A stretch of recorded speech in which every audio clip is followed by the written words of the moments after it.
December 7th, 1941, Pearl Harbor, 10:43 a.m. The water is still boiling with fuel, fire, and debris when Chief Diver Clarence Hatleberg steps to the edge of the quay. The air reeks of burning oil.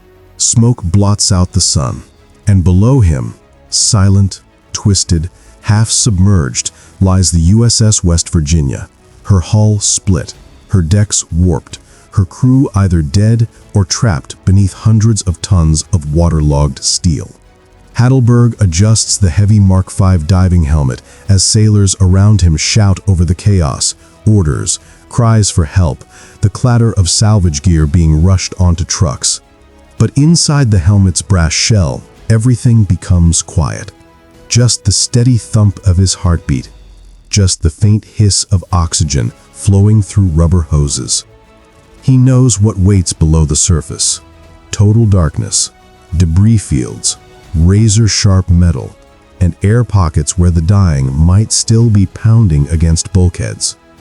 The tender crew seals the helmet shut, locking him away from the world above. A gloved hand taps twice on the brass. The signal is clear. Descend. A moment later, he drops through the surface with a heavy splash, down into the murk, into the cold, into a blackness so thick it feels alive. The burning oil spreads across the water like a skin, dimming everything above. You can almost feel the weight of it pressing down. At 20 feet, the sunlight disappears. At 30, he switches to touch, not sight. At 40, the hull of the West Virginia emerges as a jagged shadow in the void. He runs his hand along buckled armor plate and finds the scars of the Japanese torpedoes, massive ruptures broken open like wounds. The ship is resting in the harbor mud at a sickening angle, her sides torn wide enough to swallow a truck. Hatleberg radios up through crackling static. Contact. Hull is compromised. Multiple points. But his voice is steady. Too steady for the horror he's seeing. He inches deeper along the hull, dragging the lifeline with him. Every few feet, he stops, listening. Divers are taught to trust sound in the deep. And here, beneath the dead battleship, he hears something. Faint, almost imagined. A distant tapping. He freezes. Again, 3 taps, then silence, then a fourth, weaker than the rest. Hatleberg's breath fogs the inside of the helmet. Someone is alive in there. He signals the surface frantically, 3 tugs on the line, the emergency code. The salvage crew erupts into motion above, but Hatleberg is already moving, feeling for any gap, any seam, any place where air might be trapped. The hull groans under its own twisted weight, a sound like metal mourning. He knows the truth. The bulkheads could collapse at any moment. A diver could be crushed in an instant. But the tapping won't stop. Someone is begging for time. Someone who doesn't have much left. Hatleberg finds a blown open seam where a torpedo tore through frame 80. He leans in, pressing his helmet against the cold steel, trying to hear. He can't see the man on the other side, but he can feel him in the vibrations, slow, fading, desperate. He pounds back, once, twice, just to tell the man he's not alone. And then the tapping stops. Completely. Hatleberg's chest tightens. The silence feels heavier than the ocean. He knows what the next hours will require. Patching holes the size of garages, stabilizing a ship that wants to roll, and crawling through black flooded compartments where bodies drift in the silt. Impossible tasks, suicidal even. But he also knows this. If they don't act now, the West Virginia will never rise again. She'll rot on the harbor floor, a tomb for hundreds. Above him, the sun is hidden behind smoke. Below him, The battleship is dying, and Hatleberg makes his decision. He signals the surface for more men, more gear, more time. Time he doesn't actually have, because the harbor floor is shifting, the hull is settling, and somewhere deep inside the ship, the water is rising. Hatleberg hauls himself along the side of the battleship, boots sinking into the soft mud where the West Virginia has collapsed onto the harbor floor. The ship isn't resting, it's sagging, settling inch by inch as the water inside finds new paths to fill her. Every groan of steel vibrates through his fingertips. On the surface, officers and divers cluster at the edge, their silhouettes wavering through the thick smoke.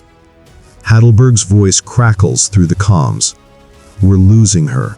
Prepare shoring teams, patching gear, bring everything." And they do. Timbers, steel plates, hydraulic jacks, portable pumps, anything that might slow the battleship's death. The men know what this means. The Navy isn't giving up on the West Virginia. She's going to rise again, no matter how impossible it seems. But first, someone has to crawl beneath her skin. Hatleberg feels his way towards the greatest wound, the torpedo gash that tore through the lower hull. The water here is colder, heavier, mixing with oil. It coats his gloves, his suit, his helmet, turning everything slick. If you were down there, you'd feel it too, that greasy weight that makes every movement slower, every breath louder. He wedges himself into the ruined opening, his body scraping against torn metal. Inside, the ship feels like a collapsed cave. Twisted beams, floating debris, shattered bulkheads. In some places, the air pockets still hold the faint smell of smoke. In others, the water is so dense with oil, it's like swimming through ink. He switches off his helmet lamp to listen again. Nothing. No tapping. No voices. Only the distant drip of water seeping through new fractures. Behind him, another diver arrives. Seaman Second Class John Michalowski. Young, brave, and too reckless for a place like this. He taps Hatleberg's shoulder and hands him a weighted canvas patch, big enough to cover the smallest of the hull ruptures. It looks flimsy compared to the damage. Hatleberg gestures. "We'll need a bigger one." Michalowski shakes his head. "Bigger patches won't hold in this current. They'll be ripped off in seconds. The only chance is to stabilize the hull from the inside. Shoring beams, bracing frames, anything they can jam into place to stop the spreading collapse." Impossible? Yes. Necessary? Absolutely. The two divers crawl deeper, dragging hoses and gear through debris-choked corridors. The water turns colder the farther they go. Every sound echoes, metal pinging, distant shifting, the hollow thumps of hammers from topside. Somewhere above them, carpenters are building makeshift cofferdams. Welders are sparking new seams. Pumps are being primed to drain compartments that haven't seen air since the attack. But all of that depends on one thing. Hatleberg and Michalowski making space where there is no space, adding support where there is nothing left to support. In the cramped compartment around frame 82, Hatleberg finds what he feared most: a buckled bulkhead under tremendous pressure. The steel makes a low moan, almost like an animal warning them to get out. If it fails, the collapse will flatten the compartment and the men inside it. He radios up. "Bulkhead is unstable. We need internal bracing before we attempt external patches." A pause. Then the reply. "Understood. Do what you can. Do what you can." It's the kind of order that carries both trust and surrender. No one above can help. No one else can even reach the spot where the two men now float. Hatleberg drives the first timber brace into place, hammering underwater with a mallet so heavy it takes 2 hands to swing. Every strike sends a shudder through the hull. Every strike risks being the one that triggers a collapse. Michalowski braces another beam across a twisted rib. The wood groans, but holds. Then the ship shifts again. Dust and rust flakes explode around them. A thunderous boom echoes down the corridor. Hatleberg grips a steel frame until the vibration stops. Michalowski nearly loses his footing. Something massive has given way nearby.